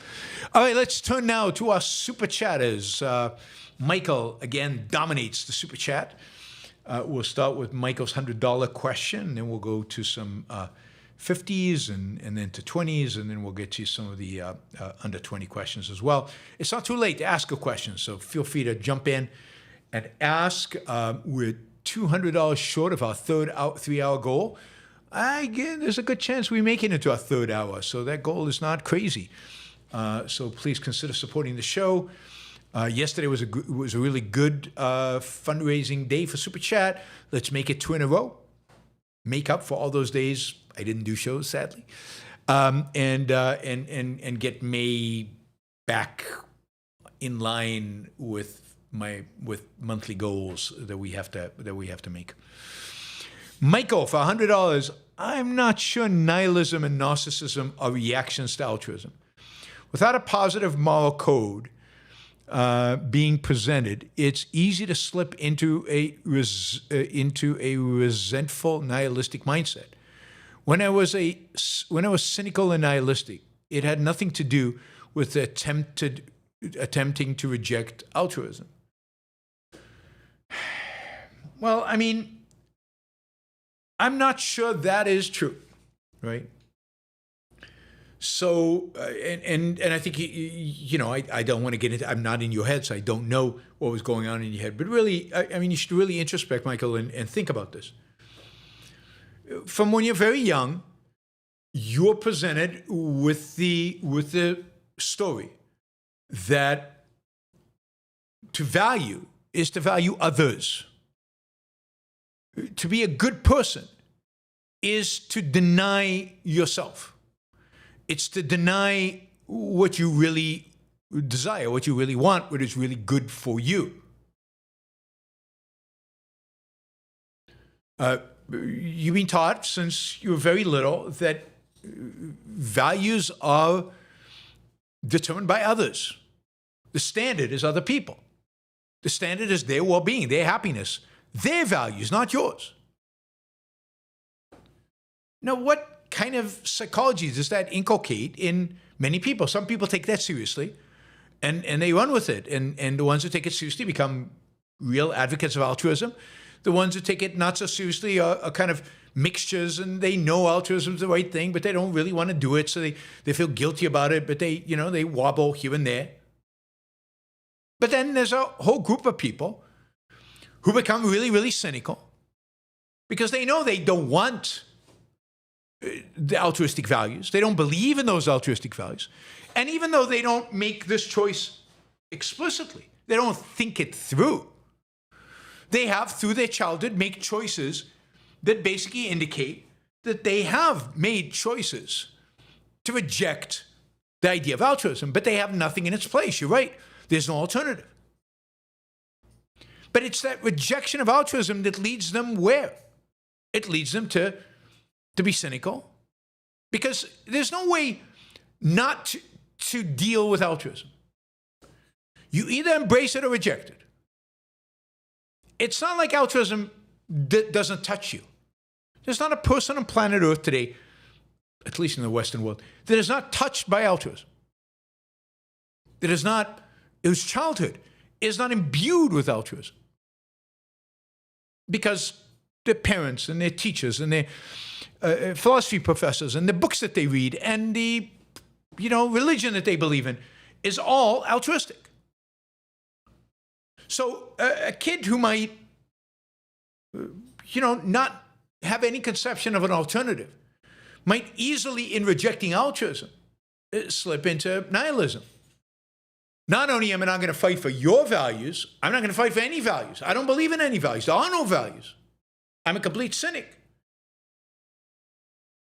Not everybody goes that route coming out of altruism. Some go the route of, no, I'm going to try to figure out values. I don't know what they are exactly. I don't know how to do it exactly. I'm not going to sacrifice other people, but I don't know what I should do.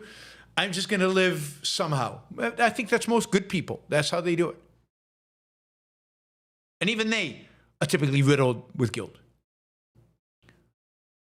But nihilism and narcissism are direct consequences of an altruistic culture. And remember, part of an altruistic culture is a culture that does not present you an alternative to the altruism they preach. Indeed, they preach that the alternative to altruism is what? The alternative to altruism is downright evil. To think about yourself, to pursue your own values is evil. And it necessitates being a lying, cheating, stealing SOB. That's what it means to pursue your own values. So there's not much left for people who reject that or reject an altruism. They either become complete, cynical, narcissistic thugs. We know some people like that. Or they become nihilists or some combination of. I mean, again, the better people kind of muddle through while pursuing their own values. But, you know, that is, again, it's all in the background. It's all a response to. You can't do without ethics. So you have to, everything you do relates to ethics. Now, again, it's not like you necessarily choose it explicitly. You might very well choose it subconsciously, implicitly, in childhood.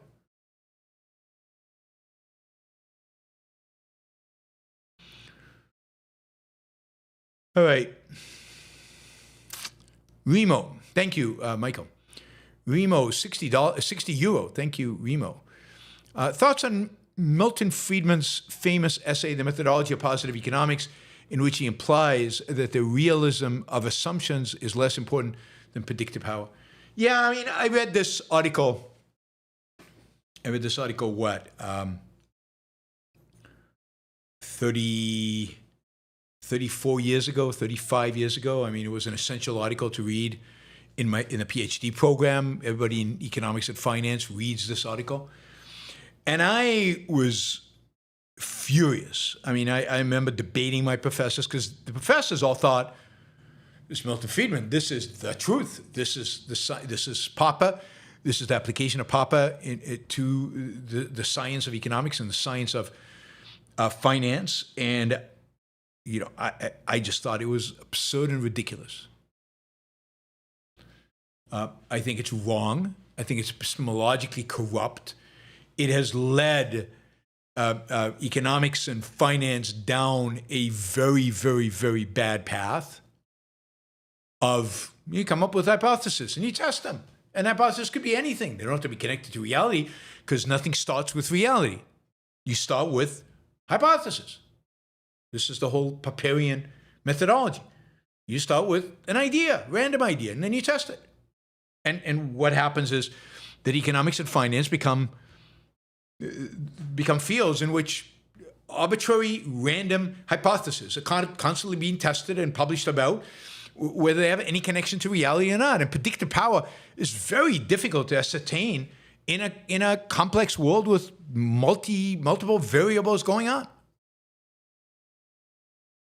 If your assumptions are false, the model will be false. And the assumptions are based on reality. That's what assumptions mean. You can't ignore reality and you can't ignore facts. The way you hypothesize correctly is you observe reality. You you observe phenomena. And then you try to understand that phenomena. You try to induce an explanation for that, which then you test. But the beginning is not your imagination. The beginning is not inside your head. The beginning is always the facts of reality. The beginning is always out there. And the end is out there because the end is testing whatever explanation you have in the world out there. And as a consequence, the assumptions you make, which is the tie to reality, are crucial. And economics and finance are filled with models, mathematical models, that have false assumptions that, have some predictive power in some narrow areas, but that an enormous amount of time is wasted on testing hypotheses where the assumptions are so detached from reality that we know in advance these models are not going to work. And even if they do, quote, work, they don't represent anything because they don't connect to reality. So, you can find correlations in all kinds of ways. You can find things that'll predict, what was it? There used to be who won the Super Bowl, predicted whether the Dow was going to go up or down, something like that, right? All right. Does that give it predictive power? Is that a good model? There are lots of relationships that are arbitrary. Thank you, Remo, for letting me vent on Milton Friedman was terrible when it came to epistemology. But he's a Popperian. Everybody was influenced by Karl Popper when it comes to science. Michael, another $50. Thank you, Michael. Milton Friedman said you must distinguish sharply between being pro-free enterprise and being pro-business, implying market competition contains the greed and selfishness of business. He's attempting to defend capitalism by appeasing altruists. Yes, and that was typical of Friedman, and this is why Ayn Rand was so critical of him. He would not challenge conventional morality. Indeed, he tried to appeal to conventional morality in trying to defend capitalism, while it's a contradiction. Right? The reality is that you should be pro-free enterprise, pro-capitalism, pro-free market, and pro-business. Not pro-business in a sense of, this is because pro-business, they view pro-business as pragmatic. Yeah, we should manipulate the market and bribe the politicians, but that's not pro-business. No real businessman wants to lobby government and wants to manipulate the system. Real businessman wants to compete in a marketplace. Real business is a free business. Real business is an unregulated business. So to be pro-business is to be pro-market, is to be pro-capitalism.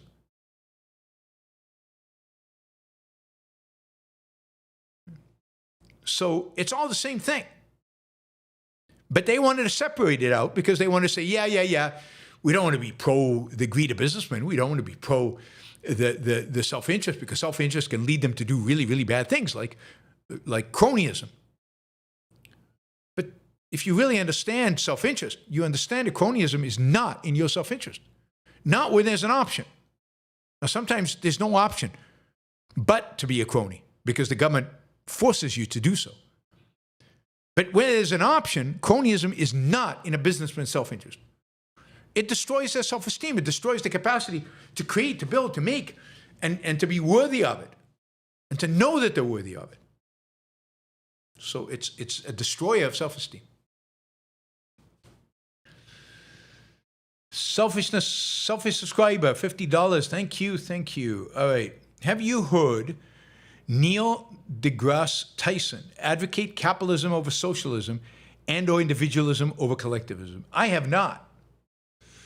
Has he? I mean, is that? I mean, it doesn't strike me as consistent with his pretty left-wing politics, which is left-wing politics typically is anti-capitalist and anti-individualism. But what am I missing, selfish subscribers? Let me know if I'm missing something of Neil deGrasse Tyson. But I have not seen him defend capitalism or individualism.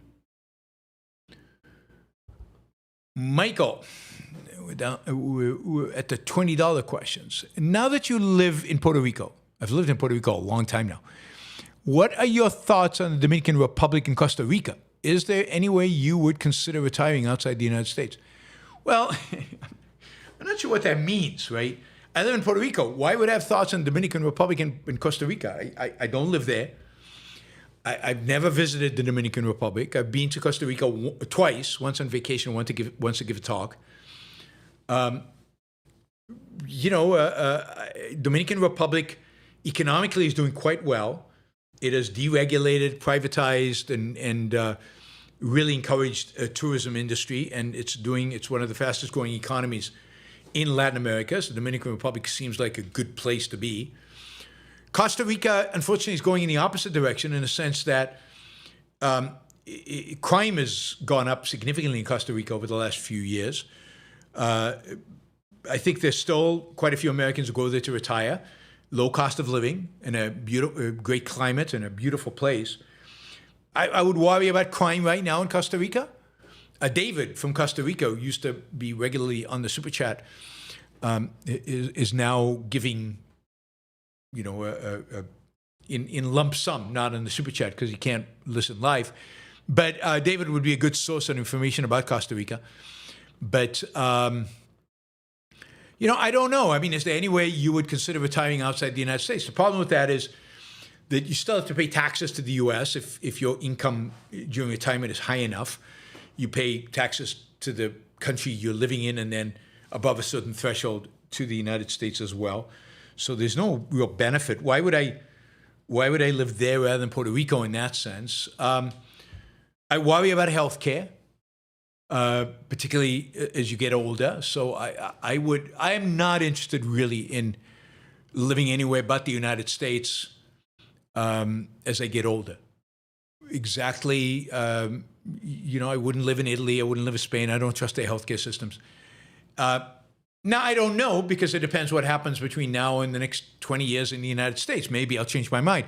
But as of now, I expect that my old age, let's call that 75 and above, will be in the United States because of the superior healthcare system. And I know I'm going to get a bunch of angry emails telling me that I don't know what am I talking about and the healthcare system in the United States is horrible and terrible. I'll take the United States healthcare system in spite of all its problems over anyone in Europe any day. Maybe with the exception of Switzerland, but I'm not even sure of that. Michael, part 1. Were the Nazis rebelling against egalitarianism like MAGA, while Trump is more watered down version of the 1930s fascism? Were both Germans then and Americans now rebelling against egalitarianism and the left? People want hierarchies despite altruism demanding the eradication of hierarchies. There's a sense in which, yes, people both in Germany and today are rebelling against the egalitarianism. Egalitarianism is something people hate. I don't believe hierarchies are the opposite of egalitarianism. I don't like talking about hierarchies. Hierarchies are meaningless because there should be no political hierarchy. We again equal before the law, equal in rights, and that's the only sense in which equality matters. And in everything else, inequality reigns, but hierarchies sound so rigid and sound so inflexible, and yet hierarchies shift all around. Social mobility is very high in free countries. But people rebel against the left, against egalitarianism. They rebel against socialism. But it's not pure rebellion, right? The Nazis had an agenda. And this is the big difference between fascism and the Nazis and Trump. Trump is not a Nazi. He's not a fascist. And he's not a Nazi, not a fascist, because he doesn't believe in anything. They believed in something. Trump believes in nothing. So Trump is just, we've talked about this over and over again. Trump is just a thug. He's just a mafioso boss. He doesn't believe in anything. In his short-term emotionalistic interests. That's it. The Germans bought into an ideology. Not just an anti-left ideology, but into an actual ideology.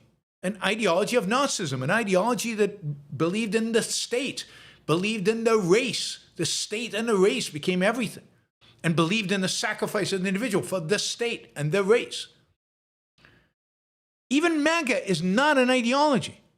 It's the worship of one man in the name of anti-left. But this is why MAGAs, they're not Nazis and they're not fascists. They're nothing. They're a cult, a tribal affiliation with one man. But they can't be compared to the Nazis or the fascists because they don't have an ideology. Now, J.D. Vance and the integralists and the post-liberals have an ideology. They're much more similar. They're not quite Nazis. They're something different, but they're much more similar than anything Trump or MAGA is, because Trump and MAGA are zeros. They're nothings. And therefore, the only identity they have, in a sense, is anti-left. And there's so many people out there that the only identity they have is anti-left.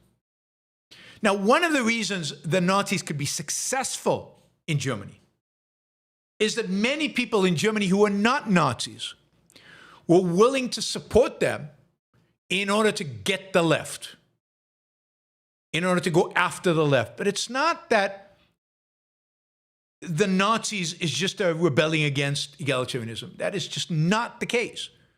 The Nazis are a direct consequence of an ideological movement that has its roots in German Romantic philosophy and is a manifestation of that philosophy. It's not just an emotionalistic turn against the left. That's MAGA. And that's maybe some of the people who supported the Nazis, but the Nazis themselves, no. They had a full-fledged ideology, and America will not become fascist until there is a full-fledged ideology of the right. The right does not yet have an ideology to rally around. It's the point of DIM. You need an M2. You need a something to integrate, misintegrate. You need an ideology of something, an ideology of the state, an ideology of religion, ideology of something that can unite people around a leader. We don't have that today. We have hatred of the left and some kind of emotionalistic adoration of Donald Trump. So it's very different. Very, very different. It might be more similar in the future, but right now, it's very different. Exit.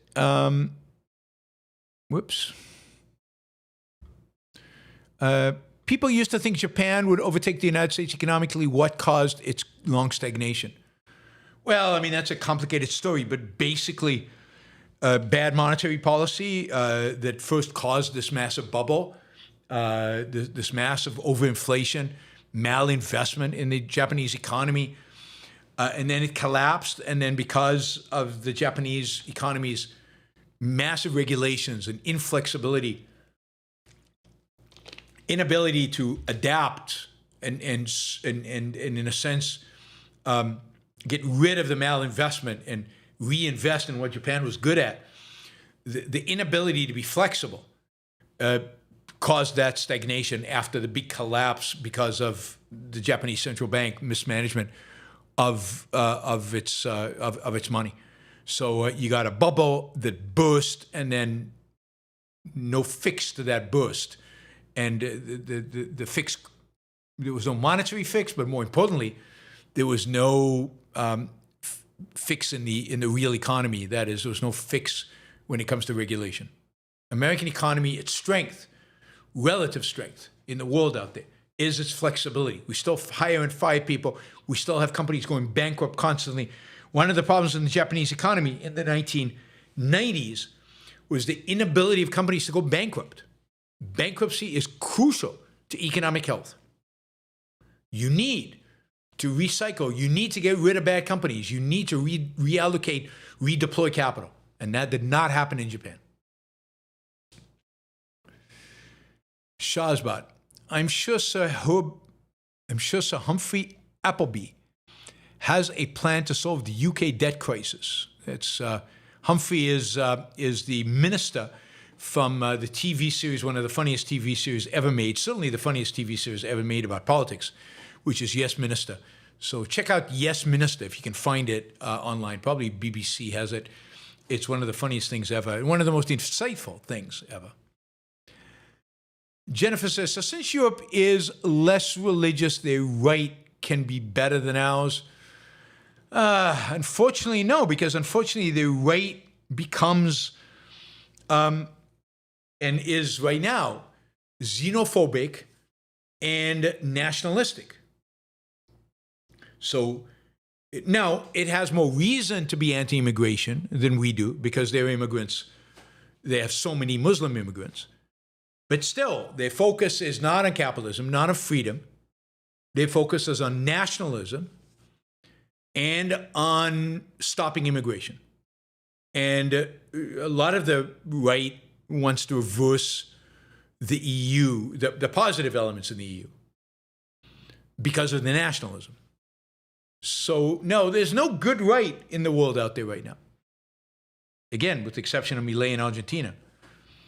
There's just no good right. And I'm not sure Milei in Argentina seems to have hit a brick wall, a bit of a brick wall. It doesn't seem like I'm hearing much good coming out of Argentina these days. And the stock market has been stagnating most of this year. So I'm a little worried about what's going on in Argentina, but we'll see. We'll see. All right, we are down to the $5 and $10 questions. So we've got a few questions left, but you can jump in with questions. Of course, stickers are great right now towards the end of the show, and to try to get us closer to our third-hour goal. All right, this is Michael. It seems like anti-Semitism, for the first time in American history, has a place in politics. It always had a place in politics. Oh, not always. But certainly up until World War II, it was huge in politics, right? There was anti-Semitism in FDR's cabinet. There was, Wilson was a known racist and anti-Semite. The immigration laws from 21 to 24 that basically blocked immigration from primarily Eastern Europe was motivated to a large extent by anti-Semitism. One of the reasons I'm not as friendly towards Coolidge, as many of you might be, is because those immigration laws were passed by him. He also passed tariff laws that were awful. Anti-Semitism has been a part of American politics since the late 19th century, sadly. Michael, thoughts on Rand Paul's son's ridiculous anti-Semitic rant to Congressman Mike Lawler? It was horrible. This is William Paul, Rand Paul's son, Ron Paul's grandson. Ron Paul has made his anti-Semitic comments in the past, so it doesn't shock me that his grandson, who comes from a kind of a libertarian, kind of a paleo-libertarian background, might have anti-Semitic thoughts. But Rand Paul's son claimed he was just drunk, and he apologized for the statements. But he blamed all of America's problems on the Jews, and the Jews are what's causing the opposition to his father, and the Jews are what's causing Massey not to be elected, and the Jews did this and the Jews did that. And he went after Mike Lawler as if he was a Jew, but he's not, and accused him of all kinds of stuff, and his people of all kinds of stuff. So it was really horrible. It was in a public bar in Washington, D.C., so everybody heard it, so he couldn't deny it. He did apologize and blame the alcohol. It's convenient when you say stuff when you're drunk, and you just say, I was just drunk. I don't really believe that stuff. KH, does Xi remarks suggest he is out of touch with China's capabilities? China may be overestimating their strength at this current moment. Yes, I think he's a central planner who believes in his plans. And he is, without any question, detached from some kind of reality of China's actual situation. I think China's weaker than he estimates militarily and weaker than he estimates economically. And it will not play out well, I think, ultimately for the Chinese.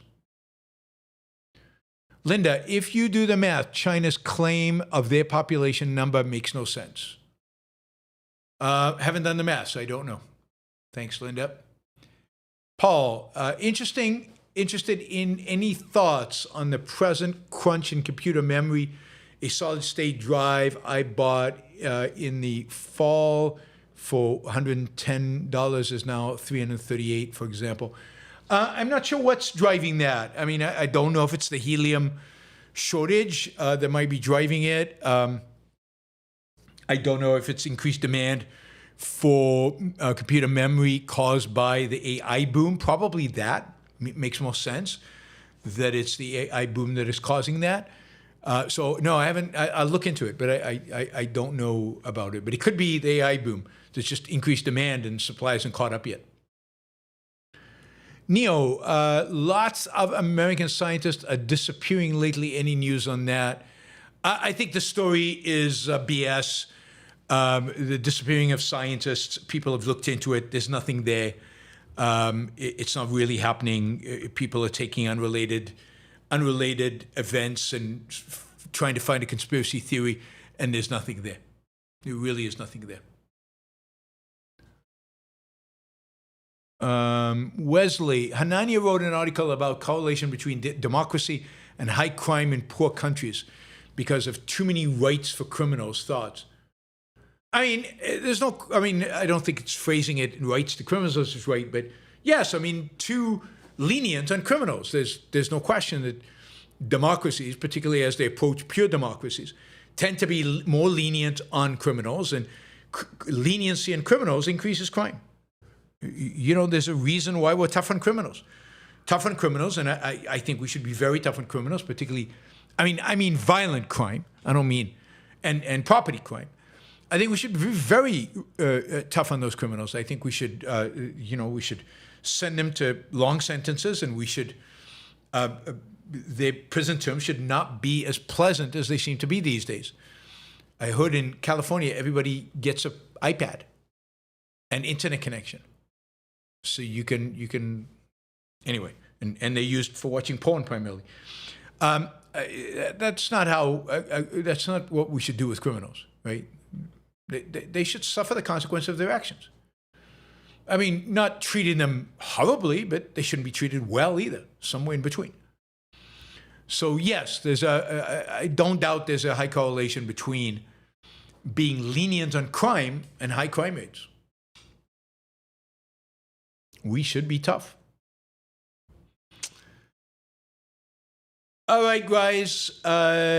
Don't forget there will be a show tomorrow, probably 3 p.m. East Coast time as well, or maybe 2 p.m. East Coast time, something around there, 2 or 3 p.m. East Coast time. And then Sunday, you're on a Nico show at 3 p.m., so a full weekend. Think of questions. We can't rely just on Michael to ask a majority of the questions every show. So rally around some questions before the shows. That'd be great. Thank you. We did great on the Super Chat. Really appreciate the support. Thank you primarily to Michael and to Remo and to Selfie Subscriber. Those were the 3 big contributors today. And thank you to all the Super Chatters and the sticker people. And I will see you guys tomorrow.